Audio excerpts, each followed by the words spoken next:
Bonjour, nous revoici dans une nouvelle vidéo sur ma chaîne. Alors, comme je l'avais dit dans une vidéo, la KTM est partie. Maintenant, je vais vous faire voir sa remplaçante.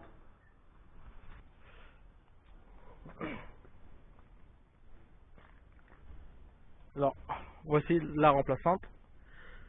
Une Yamaha SR de 87 avec donc frein à tambour avant, frein à tambour arrière. Un seul compteur.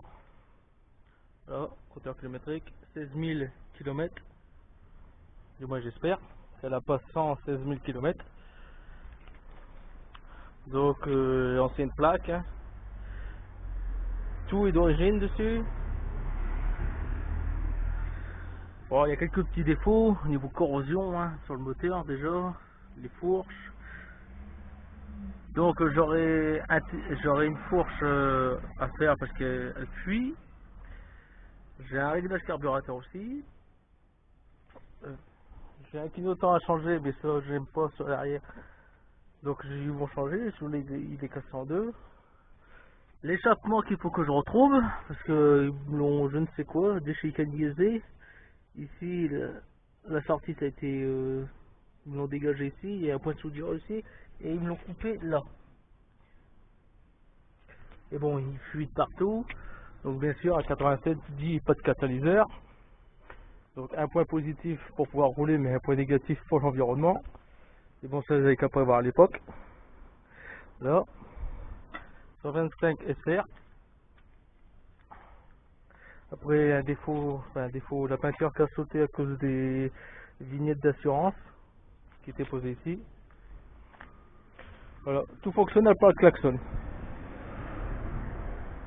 Après là une déchirure là, mais l'ensemble reste correct. Voilà. Donc moto qui n'avait pas roulé depuis 2 ans par son ancien propriétaire qui m'avait dit, pendant 2 ans qu'il avait stocké. Elle a redémarré du premier coup. Et là il faut que je lui fasse juste sa vidange. La vidange et régler le carbu. Voilà. Donc la vidange de ce moteur là, c'est une capacité de 1,25 litre vide, mais une fois qu'il a déjà été rempli, il faut rajouter que 1 litre d'huile. Sachant que ce moteur là, c'est tous les 3000 km. Donc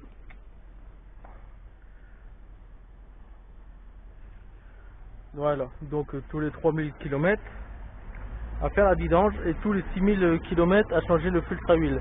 Malheureusement, j'ai pas le filtre à huile sur moi, enfin avec moi, donc du coup je vais juste faire une vidange simple et peut-être nettoyer le filtre à huile. Voilà. Très bien, très bien. Donc là les anciens Komodo, alors ça c'est pas des poignées d'origine, c'est des grosses poignées de grosses motos, j'aime pas trop, ça fait vraiment trop gros. J'ai du mal à chauffer le levier d'embrayage, de même que le levier de frein avant. Alors là, coupe-circuit, un coupe-circuit, les feux, le démarreur, là les feux, hein, en plein phare ou non, là les clignotants, et là le klaxon qui ne va pas. Donc mise en route de la moto. Alors là j'ai pas besoin de mettre le starter comme il n'est pas très bien réglé, le carbu il a été changé. Normalement c'est censé être d'origine mais il a été changé, à mon avis le éclair est trop gros. Voilà.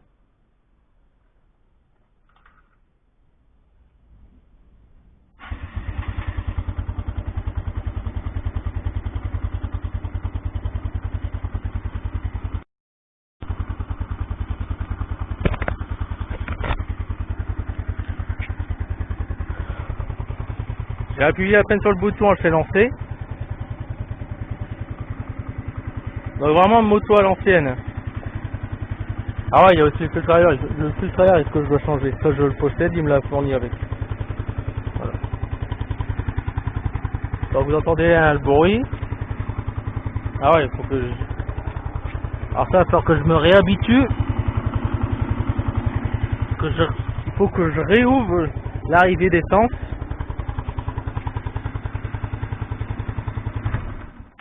Voilà, ce que j'avais dit.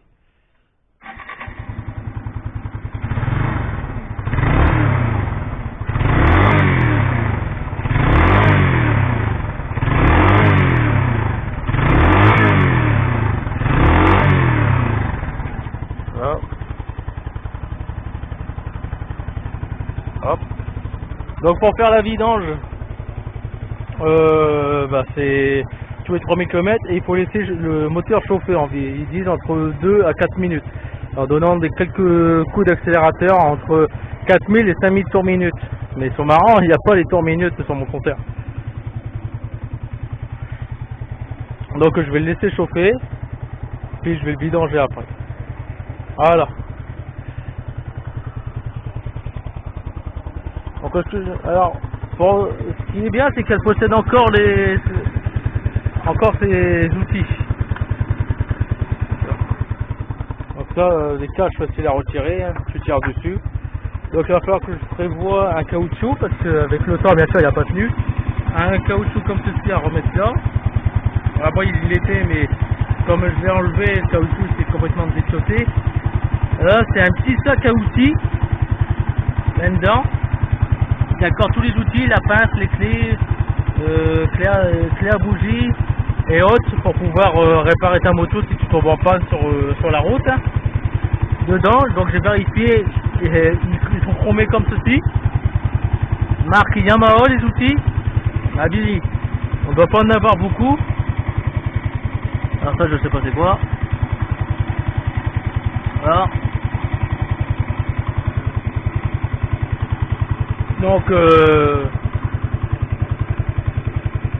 y a des points négatifs, hein, comme la corrosion, ça je m'attendais pas quand j'ai été voir la moto, c'était pas précisé. Enfin, quand j'étais voir, il y a beaucoup de trucs qui n'étaient pas précisés sur la moto, comme la corrosion, le pot d'échappement, le trou sur la selle. Voilà, le capuchon arrière fendu. Bon. Il y a qu'un point positif aussi là-dessus, c'est que la batterie elle est neuve. Nouvelle batterie. Je possède aussi les mâchoires avant, mâchoire arrière neuf, origine Yamaha. Il faudra que je les monte. Voilà. Elle est beaucoup moins bruyante que la KTM que j'avais. Beaucoup moins bruyante. Bon là ça fait plaisir, je vais pouvoir rouler tranquille, sans avoir mal au crâne à cause du bruit. Voilà. Alors elle m'a coûté 500 €, sachant qu'il y aura des petits trucs à faire, hein, comme la fourche. Ça je vais pas le laisser comme ça, je vais quand même le refaire. Puis après des trucs simples quoi. Un filtre à huile qui va me coûter pas très cher, donc en moto en gros elle va me revenir quoi, peut-être à 600 €, peut-être moins même, moins de 600 €. Au moins tant mieux. Tranquille pour pouvoir faire une balade et aller au travail. Ce qui est bien c'est qu'elle possède sa béquille centrale, de même que la latérale. Pour avoir du carbu ça c'est très bien la centrale. Moi ça évite de vider le carburateur quand elle est couchée. Elle possède aussi à l'arrière là-bas une attache casque et au niveau de la fourche un bloc fourche que je n'ai pas réussi à activer, à mon avis il doit être grippé, il n'a peut-être jamais servi. Donc la personne qui l'avait avant moi elle l'avait depuis 2007 jusqu'à aujourd'hui 2020. Si tu as envie de faire les calculs, fais les calculs et marque-le dans le commentaire. Voilà, parce que j'ai pas envie de prendre la tête à faire des calculs. Après j'ai vu aussi que le levier de sélecteur de vitesse avait été tendu, là, il a été ressoudé. Voilà. Après l'état du pignon, je sais pas quel état il est, mais la chaîne n'a pas l'air d'être détendue. Alors ça je ne sais pas ce que c'est. C'est une vis pour pouvoir régler la distribution. À mon avis ça doit être ça. Moi j'ai eu le carnet d'entretien de cette moto. Alors, les couleurs dessus sont passées, hein. Il est complètement blanc maintenant. On voit à peine encore les couleurs, ils sont passés au jaune. Enfin de la première couverture. Et j'ai carnet d'entretien, c'est là que j'ai vu tous les 3000, sachant que la KTM c'était tous les 5000. Donc il y aura un peu plus de frais consommables à faire sur cette moto là. Et bon, pour une moto de 87, elle est pas dégueu hein. Quand même, quand on voit le réservoir là, je crois qu'il a déjà dû être repeint, à moins que ça serait d'origine, il faut que je regarde. Et parce qu'en tout cas il est bien conservé, la couleur, pareil pour le plastique. De même la selle, elle est bien conservée, à part la déchirure devant. Franchement c'est une moto qui est... Enfin, c'est une moto. On peut pas dire que c'est une moto qui a bien été préservée parce que il est oxydé de partout le moteur. Mais en tout cas au niveau peinture et quelques autres éléments, ça a bien été préservé. Voilà. Donc le X, il va falloir que je retrouve un échappement. De cette année-là, ça va être dur à retrouver. Parce que sachant qu'il va y avoir le contrôle technique qui va passer dans 2 ans pour 2022. Ils m'ont refait un nouvel échappement. Et puis c'est tout, ça sera juste le truc que je vais devoir retrouver, un échappement. L'échappement d'origine bien sûr. Je veux pas un truc qui pète tes oreilles dès que tu te donnes un coup d'accélérateur, qui réveille les voisins, sachant que je vais en bord de route, hein, comme vous voyez assez dans mes vidéos. Moi j'ai à 5 h du matin, j'ai des motos qui passent, ça me réveille, j'en ai ras-le-bol. Un jour je vais sortir, je vais jeter des clous au sol, comme ça quand ils vont arriver ici, ils vont savoir qu'ils vont crever souvent. Non, les motos 2 temps, là, non, j'en ai ras-le-bol maintenant. Surtout quand tu les vois rouler sans chicane, il faut voir qu'ils enlèvent la laine de roche pour les 50 cm3. Non, je supporte plus. Je supporte plus ça. Enfin, mon sommeil, bordel.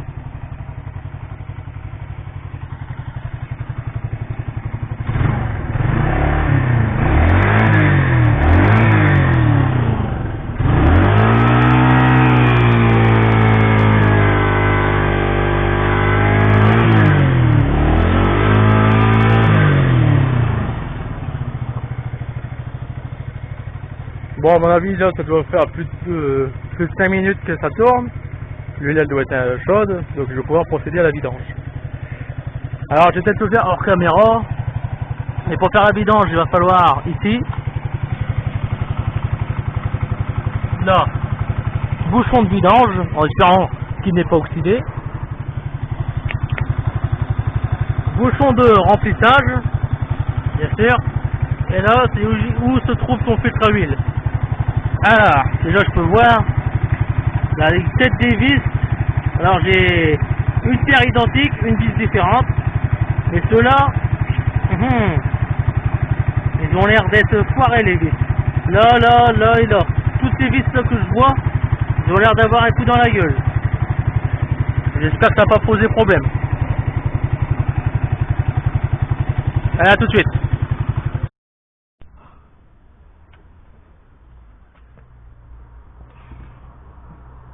Alors, ne pas oublier le petit bac.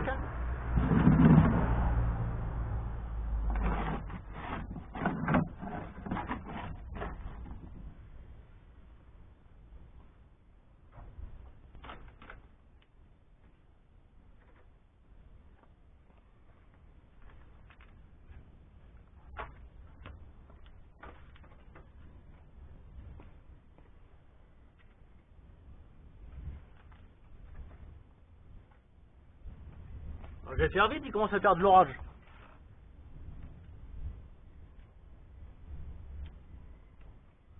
Donc clé de 19 en dessous.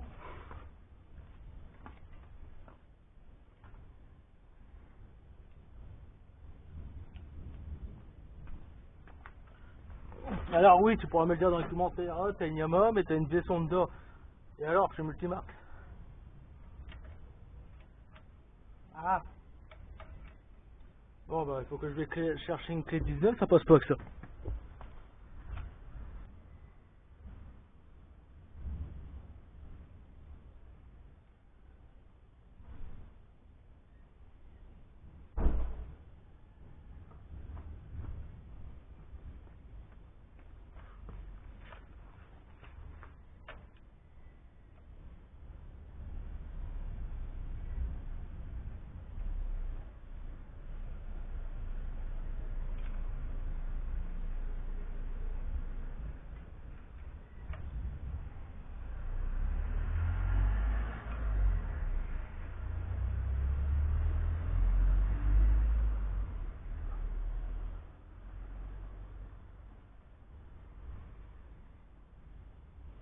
J'ai retiré le sélecteur de kick.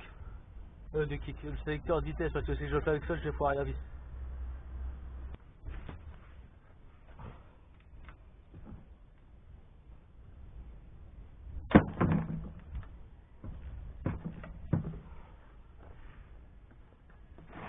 Alors, de quelle couleur va être l'huile? Alors je ne sais pas du tout depuis quand l'huile a été mise dedans. Enfin si, plus de 2 ans je sais, mais combien de kilomètres je sais pas, et combien de temps elle est restée dedans je sais pas.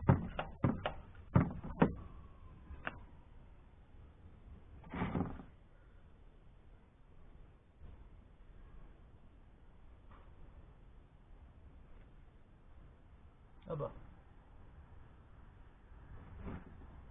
Elle est propre l'huile.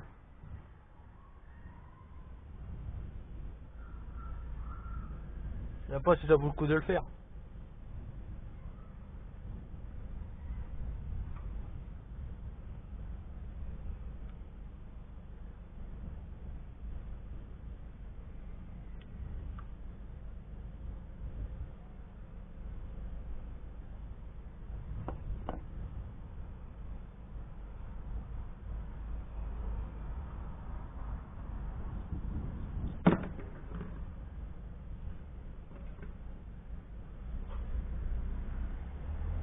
L'huile elle est propre, hein, elle est pas dégueulasse.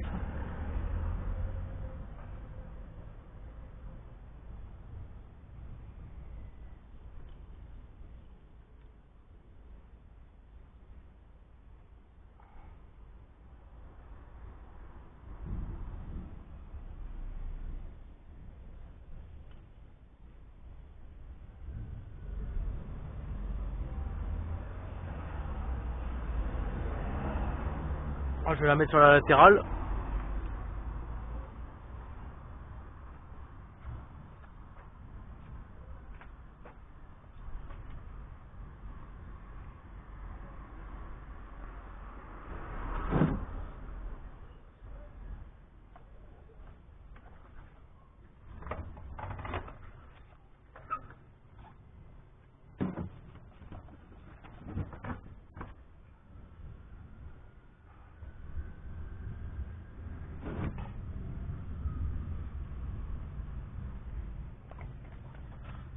Non, l'huile est très propre.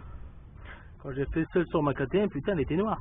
Là elle est propre l'huile.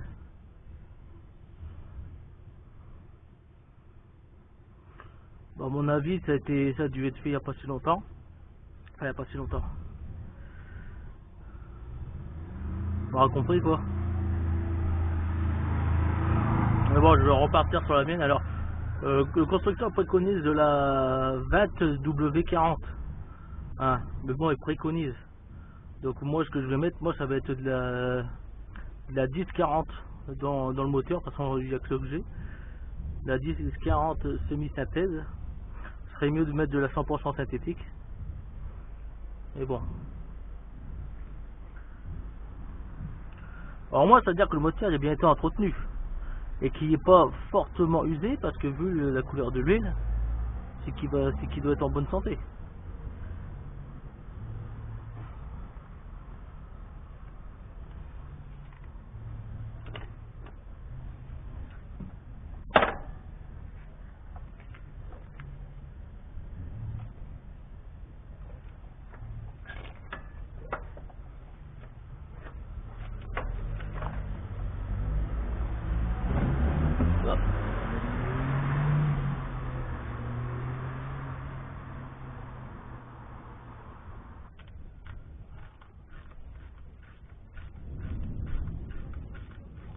Bon, on passe au côté remplissage.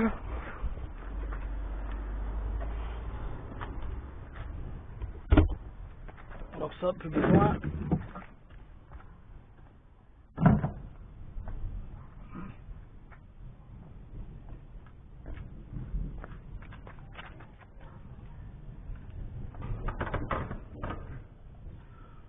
Là, on va remplir ici.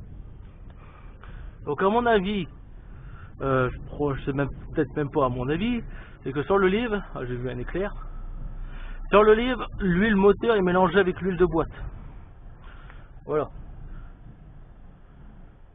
En fait, l'huile moteur avec l'huile de boîte, non. La boîte est mélangée avec l'huile moteur, quoi. C'est l'huile du moteur qui va lubrifier la boîte plus le piston, la bielle et autres.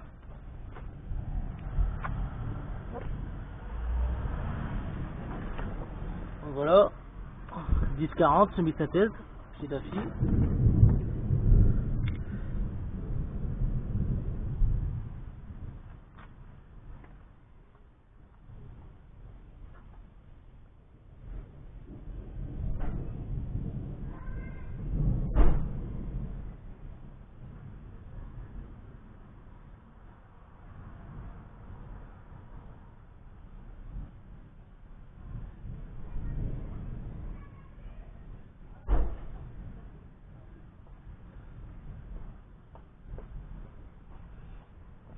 On sera mieux avec un entonnoir.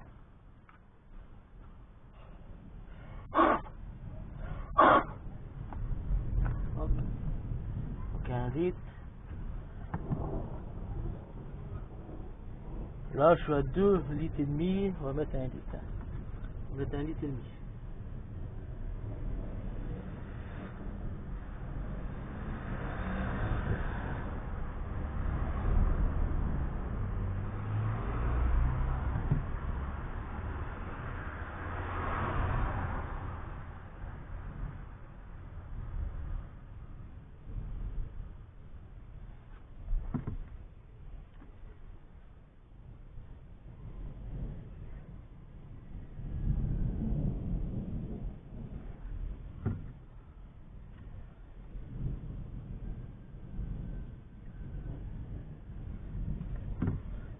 Voilà, là on devrait être pas trop mal.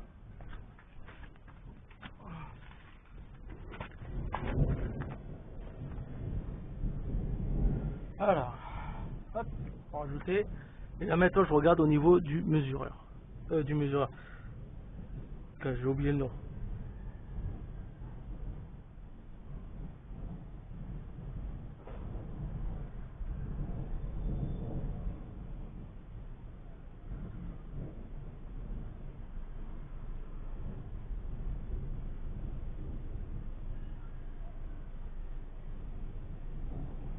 Et voilà.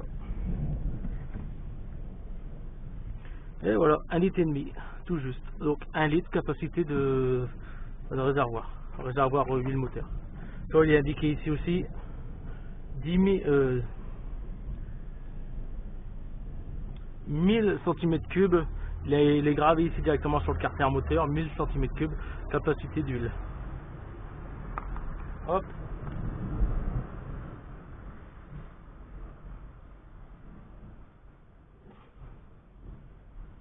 Voilà. On nettoie. Là, je vais y aller parce que je vais me prendre la verte, je veux les éclairs.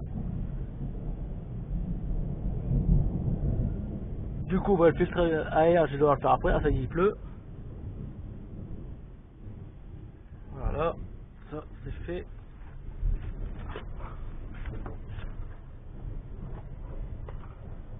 On va remettre ce cache là.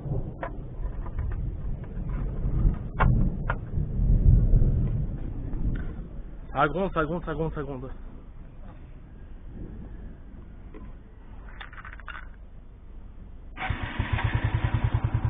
Et voilà.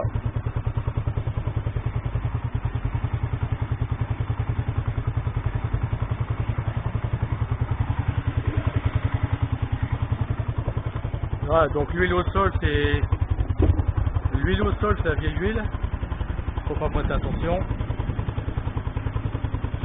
Donc là, je vais le laisser tourner encore 1 minute pour dire que l'huile remonte bien. Tout ça qu'elle remonte bien, qu'elle relubrifie bien, qu'elle se remélange bien avec l'ancienne. Ouais, voilà. Et Pépé, attends, pas trop vite. Je quitte pas la vidéo, j'ai oublié de faire quelque chose après avoir relu le manuel. Il est ici. Il est indiqué ici, une fois que tu as refait la vidange tout correctement comme au début de la vidéo, il est indiqué juste là à côté de la bougie. Cette vis c'est une vis de contrôle de pression d'huile, donc il faut la dévisser.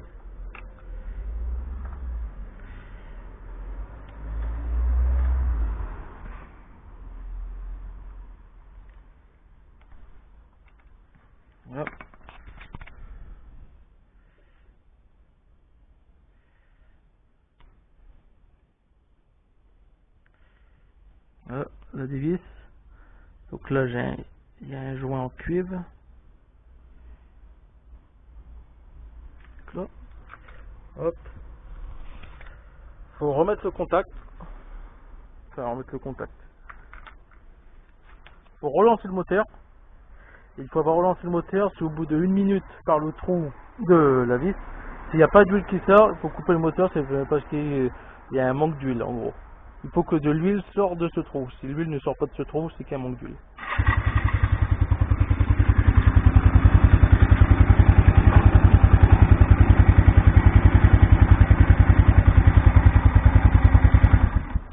Voilà.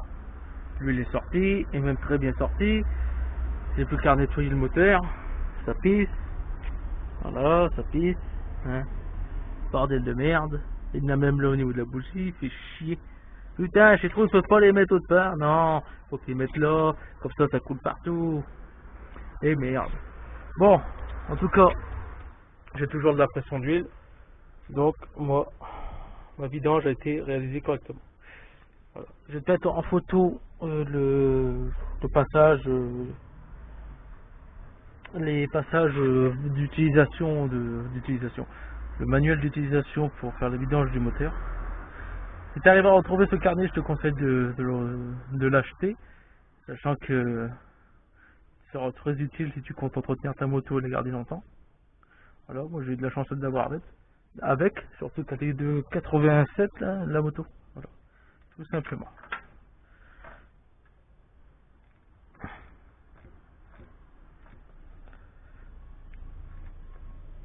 Voilà, faut pas trop le serrer pour que je casse la vis ou alors que je déforme le filetage. Voilà. Bon allez, retour à la suite de ce que j'allais dire.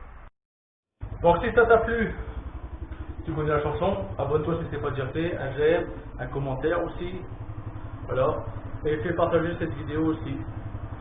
Ouais, c'était une petite vidéo longue, mais je t'ai représenté ma nouvelle moto qui précède la KTM.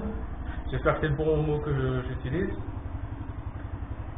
En remplacement de la KTM Duke que j'avais juste avant, que tu peux voir dans certaines des autres vidéos, et sûrement une moto que je vais garder un peu plus longtemps que la KTM. Tout simplement parce que la KTM, certes, elle allait vite, 122 km/h que j'ai pu atteindre, 110 en moyenne sur rocade. Elle allait vite, 2 arbres à canne, 4 soupapes, mais la position de confort conduite, moi j'aimais pas. De même pour le passager, c'était une fausse place arrière, et de même pour moi, j'avais mal au dos à force. Moi j'avais pas la position de conduite. Par contre, pour celle-là, sur cette Yamaha SR 125, oui, là oui d'accord. Allez, ciao, à plus.